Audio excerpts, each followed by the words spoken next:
আপনাদের মনে আছে নেইমার জুনিয়র স্প্যানিশ ক্লাব বার্সেলোনায় থাকাকালীন ইউএফা চ্যাম্পিয়ন্স লিগের রাউন্ড অফ 16-এ পিএসজির বিপক্ষে প্রথম লেগে যখন 4-0 গোলে পিছিয়ে ছিল বার্সা, সেই জায়গা থেকে বিশ্বসেরা ফুটবলার লিওনেল মেসিও মুখ ফিরিয়ে নিয়েছিলেন। উরুগুয়ের ফরওয়ার্ড লুইস সুয়ারেজও বলেছিলেন এটা অসম্ভব, কিন্তু একজন নেইমার জুনিয়র বলেছিলেন এই ম্যাচে আমাদের জয়ের সম্ভাবনা যদি 1% থাকে তাহলে চেষ্টা চলবে 99%।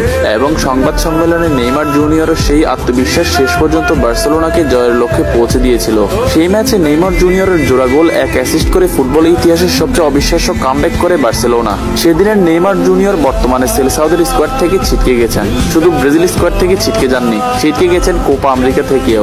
আসন্ন কোপা আমেরিকা নেইমার জুনিয়র খেলবে না। কোপাতে নেইমার জুনিয়র অংশগ্রহণ করা অসম্ভব, এমনটাই দাবি করেছে ব্রাজিলের ডক্টর রদ্রিগো লাসমার। কিন্তু নেইমার জুনিয়র কোপা আমেরিকা খেলবেন, এমনটাই দাবি নেইমারের। রদ্রিগো লাসমার বলেছেন নিজের মন থেকে, এবং নেইমার জুনিয়র বলেছেন নিজের আত্মবিশ্বাস থেকে।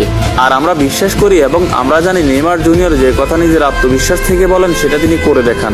এবং আমরা এটাও জানি নেইমার জুনিয়র কোপা আমেরিকা খেলবেন। আমি এর আগেও বলেছি, এখনো বলছি, নেইমার জুনিয়রের উপর বিশ্বাস রাখুন, সে আপনাকে নিরাশ করবে না।